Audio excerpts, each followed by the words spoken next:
A month later, Andrew decided it was time for Sarah to leave his house. When he told her, she refused. Confused, Andrew asked why. Sarah then revealed she was 2 weeks pregnant with his child. Andrew stood there, mouth open in shock, unable to believe what he was hearing. The revelation turned Andrew's world upside down. He struggled with mixed emotions, anger, confusion, and a sense of responsibility. He knew he had to make a decision, but the weight of it was overwhelming. That evening, Andrew sat down with Sarah. He needed to understand her motives and figure out the next steps. Sarah insisted that she wanted to keep the baby, believing it could bring them closer together. Andrew, torn between his principles and the unexpected situation, knew he had to think carefully. Andrew turned to his closest friends and family for advice. Their opinions varied, leaving him even more conflicted. Some urged him to accept the situation and make it work for Hope's sake, while others warned him about Sarah's intentions.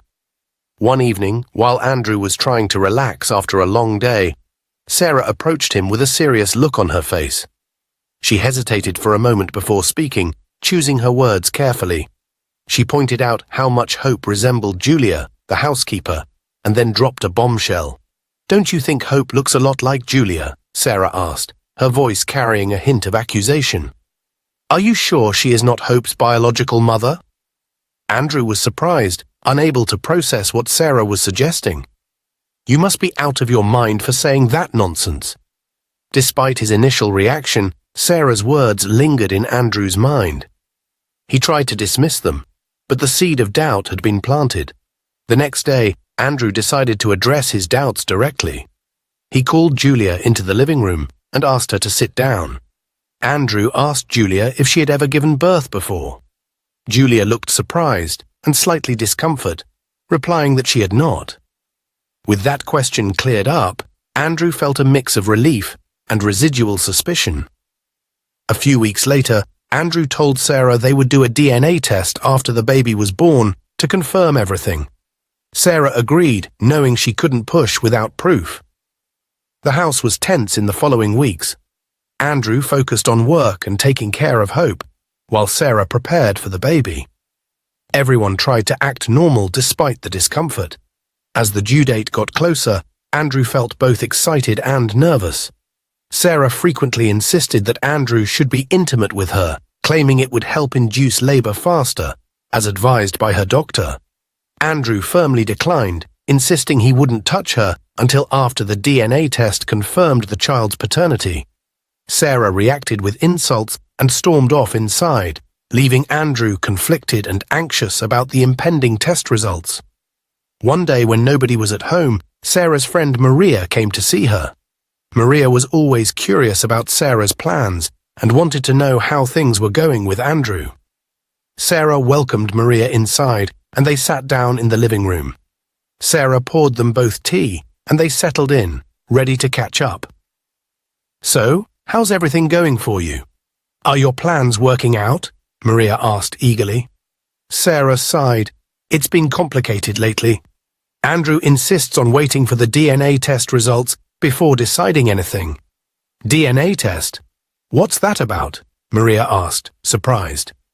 Sarah explained quietly, sharing Andrew's doubts about the baby's father and his refusal to commit until the test confirmed paternity. "It's been hard," she admitted. "I thought having this baby would bring us closer, but it's causing more problems." Maria nodded in understanding, acknowledging the difficulty of Sarah's situation. Sarah expressed her uncertainty and frustration, sharing how she had hoped for a different outcome. Maria offered her support, assuring Sarah that she was there to help in any way she could. A week later, Sarah underwent a cesarean section due to complications with her pregnancy, and she gave birth to a baby girl. Andrew was by her side at the hospital, feeling a mix of emotions, relief that Sarah and the baby were safe, but also anxious about the upcoming DNA test.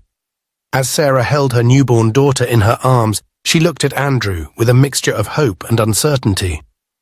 "Andrew, look at our beautiful baby girl," she said softly. Andrew nodded, forcing a smile. "She's beautiful," he replied quietly. Sarah reached out, urging Andrew to hold the baby, but he hesitated, his mind racing with questions about the baby's paternity. Sarah, we need to wait for the DNA test, he said firmly. Sarah's smile faded slightly, but she nodded in understanding. I know, Andrew. I just hope everything turns out okay. In the days that followed, Andrew found himself torn between caring for Sarah and the newborn baby, and his growing doubts about the child's paternity. He tried to bond with the baby, but every moment was clouded by uncertainty. Sarah's friend came over to visit her and the baby. When she saw the baby, she remarked without thinking, "The baby looks so much like your ex-boyfriend." Sarah froze for a moment, realizing the slip. She whispered urgently, "Please don't say that. You know how sensitive Andrew is about comparisons." Her friend immediately regretted her words, nodding apologetically. They quickly changed the subject, both hoping to avoid any further discomfort or unintended consequences of their conversation. 5 months later, Andrew brought up the idea of getting a DNA test for the baby. Sarah hesitated, feeling unsure because she was still emotionally recovering from the birth. She suggested waiting until the baby turned a year old. Andrew got upset, feeling that waiting so long was too much. He expressed his worry, saying he didn't know if the baby was really his. Andrew, troubled by doubts about the baby's paternity, confided in his friend. He admitted that he wasn't sure if the child belonged to him, speculating that his relationship with Sarah was just a one-night stand. Andrew's friend listened attentively and advised him to be patient with Sarah, understanding the delicate nature of the situation. A week later, Andrew told Sarah he was leaving for a business trip and would be back in 2 weeks. He then went into Hope's room. "Daddy will miss you, honey. Don't worry, I will be back soon," he reassured her. "Julia, the housekeeper, will take good care of you while I am away." Andrew kissed Hope's forehead gently before departing. Later that afternoon, Sarah was surprised when her ex-boyfriend arrived unannounced at her home. Anger surged through her as she confronted him, demanding to know why he was in her baby daddy's house. Her ex-boyfriend responded dismissively, "Which baby? My daughter? You've got to be kidding, Sarah. I need to see my child. If you don't let me, I'll have to tell Andrew everything." Sarah's mind raced with frustration and confusion. She hadn't anticipated this confrontation or the threat he now posed to her fragile family situation. Her ex-boyfriend, determined and manipulative, now demanded money from Sarah to stop him from coming around. Reluctantly, she agreed to transfer him the money later. His audacity didn't stop there. He added one more condition. "Anytime I want to do anything with you, you must be ready and never complain." Sarah, feeling trapped and disgusted, reluctantly nodded her head in agreement, telling him to leave her house immediately. She couldn't believe the nerve of her ex-boyfriend and feared the consequences if Andrew were to find out about this disturbing encounter. 2 days later, Sarah's ex-boyfriend returned unexpectedly. He pressured her into agreeing to be intimate with him, threatening to reveal their past to Andrew if she refused. Reluctantly, Sarah gave in to his demands. He insisted they use Andrew's bedroom for their encounter, leaving Sarah feeling uncomfortable and distressed about the situation. After her ex-boyfriend left, Sarah went to the kitchen and spoke to Julia. She asked Julia not to mention anything about what had just occurred to Andrew. She explained that it was a private matter and assured Julia that her job was secure as long as she respected her privacy. Julia nodded understandingly, agreeing to keep Sarah's request confidential. One afternoon, Hope was sitting quietly in the living room when Sarah walked in and tried to chat with her. But Hope didn't seem interested. When Sarah tried to be friendly, Hope shook her head sadly and said, "I can't be friends with someone who's forcing my dad to be with her." Sarah was surprised by Hope's blunt honesty. Feeling hurt and a bit defensive, she snapped back, "I don't even like you either. I was just trying to be nice." Hope's face stayed serious as she firmly stated, "I don't care. Just stay away from me and my dad." When Andrew came back from his business trip, Julia struggled with the decision whether to tell him what had happened while he was away. She remembered Sarah's serious warning not to say anything. Despite wanting to be honest with Andrew, Julia chose to keep quiet about the situation. Andrew noticed Julia's hesitation and asked gently if there was something she needed to share. Julia, remembering Sarah's words, shook her head and quietly replied, "No, sir, everything's fine." Andrew sensed there was more to Julia's unease, but didn't press further. He moved on with his usual routine, leaving Julia feeling conflicted but relieved that she had followed Sarah's instructions. After Andrew left, Sarah called Julia into the kitchen. She looked at Julia seriously and said, "You thought I didn't see you. If you tell Andrew anything, I'll punish you." Julia felt scared and nodded quietly. She knew Sarah meant it and felt stuck, unsure about what to do next. Sarah's warning made Julia worry about the consequences if she said anything to Andrew. Later that day, Andrew returned from dropping Hope off at school. He noticed Sarah's troubled expression, but didn't push for details immediately. Throughout dinner that evening, Sarah struggled to keep her composure, her thoughts consumed by Anthony's ominous warnings. After dinner, in the quiet of their living room, Andrew finally asked Sarah what was bothering her. She hesitated, unsure how much to disclose. Eventually, she decided to lie to Andrew. She begged him to let her cousin stay for a while, explaining that he was having housing issues. Reluctantly, Andrew agreed to Sarah's request, sensing her distress and wanting to support her.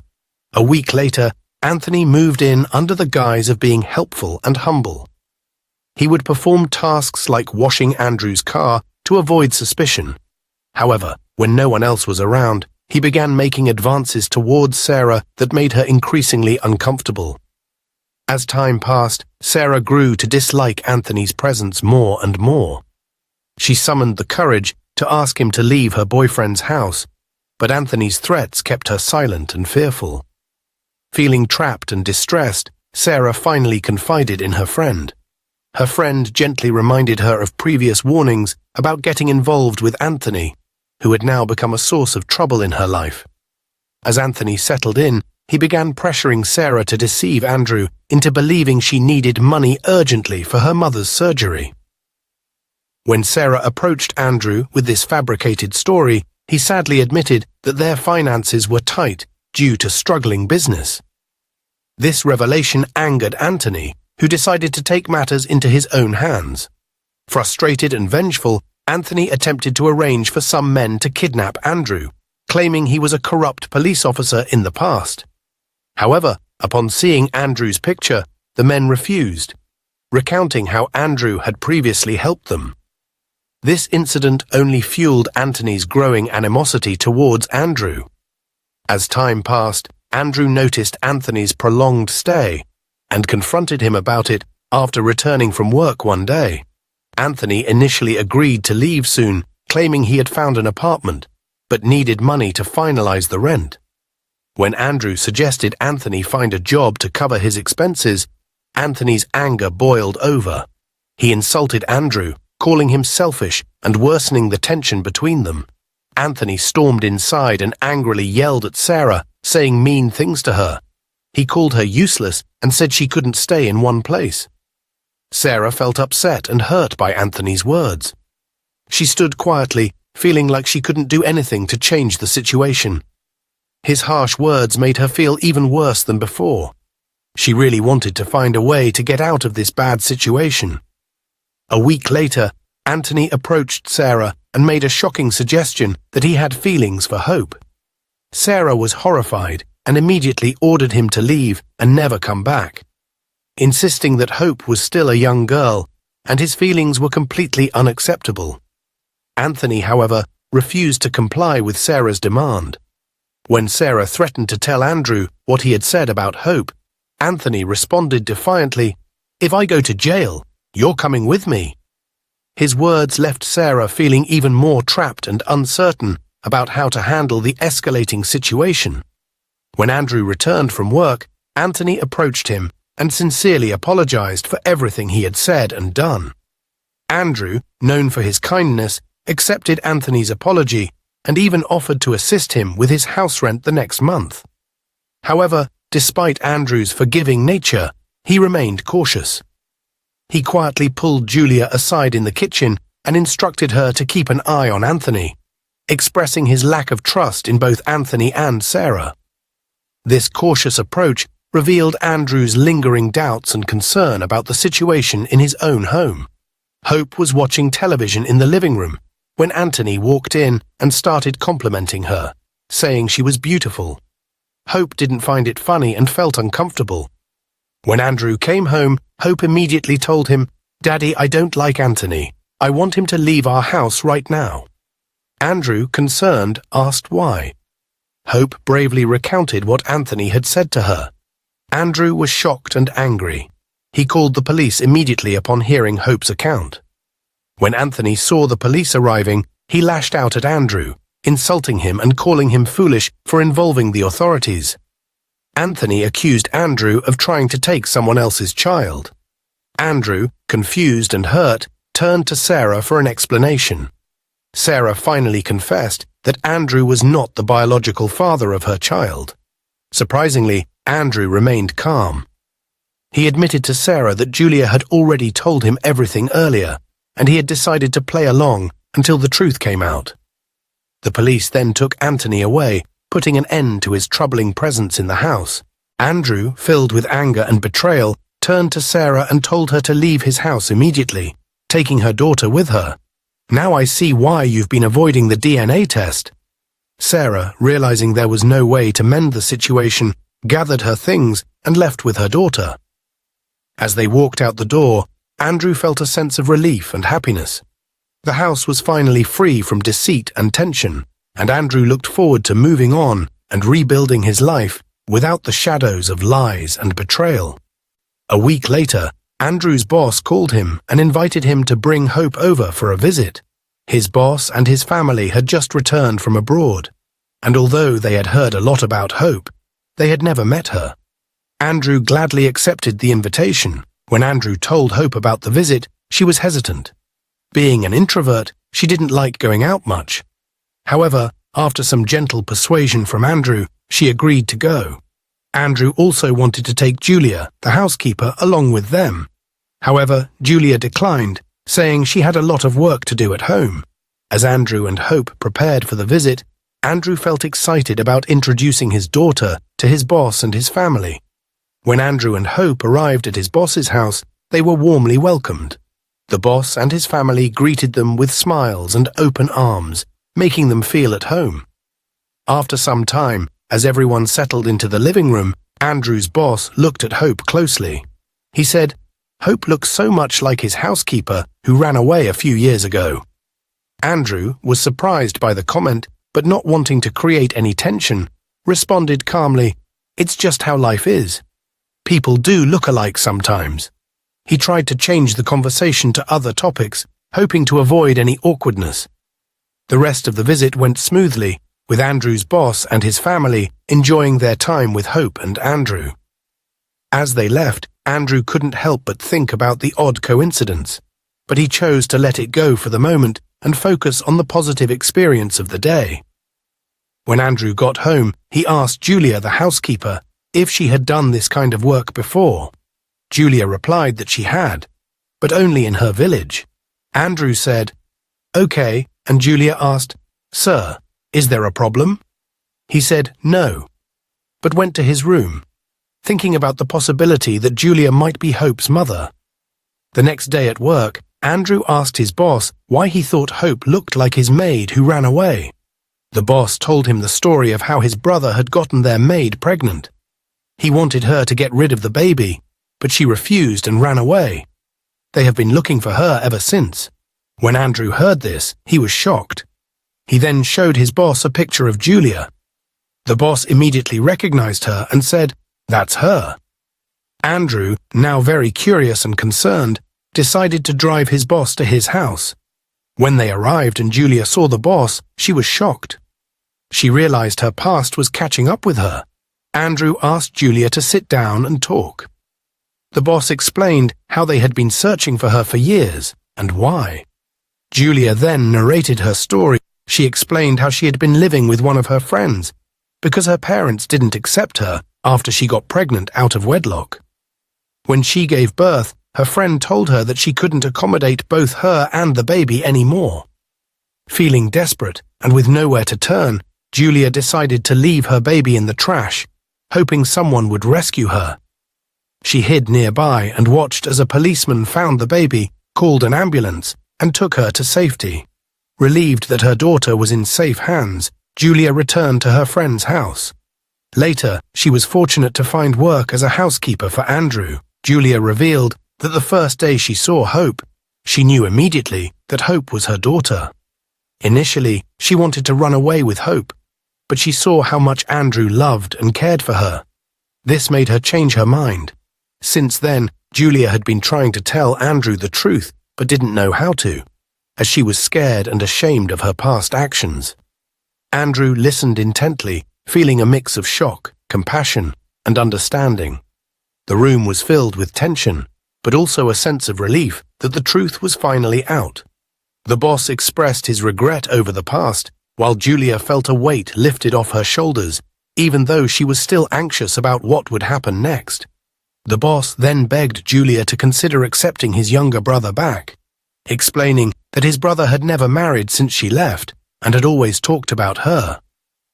Julia was hesitant, but eventually agreed to meet with him. A few days later, Julia met Hope's father again. It was an emotional reunion, filled with apologies and a renewed sense of connection. Over the next few months, they spent time rebuilding their relationship, and Hope slowly got to know her biological father. As time passed, Julia and Hope's father grew closer. They realized that despite their past mistakes, they still had feelings for each other. Andrew supported their reunion, understanding that this was a chance for Hope to have both her parents in her life. When Hope and Andrew got home, Hope asked him, "Daddy, what will you gift me on my 18th birthday? It's next week." Andrew smiled. "Don't worry, I have a very big surprise for you." On the day of Hope's birthday, she was shocked to see Andrew on his knees. "Daddy, what are you doing?" she asked, confused. Andrew looked up at her and said, "Hope, I need you to stop calling me Dad. I have loved you from the beginning, but I wanted you to grow up first before I told you how I really feel." Hope was stunned. "No, this is not happening. You must be joking. Daddy, what are you doing? I think you're drunk." Andrew shook his head. "I'm not drunk, Hope. I'm just a few years older than you. When I picked you up from the trash, I was only 20. Now you're 18. You're old enough to get married or have a boyfriend." Hope felt a wave of confusion and disbelief. "But you are my father," she said. "No, I'm not your biological father," Andrew insisted. "Please, I'll give you some time to think about it." Hope was overwhelmed and didn't know what to say. She felt torn between the man who had raised her and this new, uncomfortable revelation. She needed time to process everything, and Andrew's words left her with more questions than answers. A few months later, Julia and Hope's father decided to get married. The wedding was a simple but joyous occasion, bringing together their families and marking a new beginning. Andrew attended the wedding with Hope, happy to see Julia find happiness and relieved that the secrets and tension that had plagued their lives were finally resolved. Hope, now surrounded by both her biological and adoptive families, felt a sense of completeness. One evening, Hope left her mother's house, feeling upset and ready to pack her things to leave Andrew's home. She had been hurt by something he said, and it weighed heavily on her mind. As she started sorting through her belongings, trying to decide what to take with her, Andrew approached her quietly. "I'm sorry, Hope," Andrew said with a serious look on his face. "I shouldn't have said those things. I know they hurt you, and I regret it deeply." Hope paused, feeling a mix of anger and sadness. She had trusted Andrew, and his words had cut deeply. But as she looked at him, she saw the sincerity in his eyes and the concern on his face. After a moment of silence, Hope took a deep breath and said softly, "I forgive you, Daddy." Andrew's shoulders relaxed visibly as he let out a sigh of relief. "Thank you, Hope," he said sincerely. "I promise I will do better." Unknown to him, Hope had started having feelings for him too. That evening, Andrew went to a bar and drank himself into a stupor. When he got home and woke up the next morning, He was shocked to see Hope lying beside him. He tried to explain, but to his surprise, Hope told him it was nothing, and that she wasn't mad. She even confessed that she had feelings for him too, and had been for a long time. 2 months later, Hope discovered she was pregnant. Panic set in as she wondered what she would tell her parents. How would they understand? What about her studies? She felt overwhelmed with questions and fears about the future. Now, dear viewers, we need your help. What do you think Hope should do next? How should she handle this situation? Please share your thoughts in the comments below, and don't forget to like, share and subscribe. Turn on post notifications to get notified when we upload the next episode. Thanks for watching and stay blessed.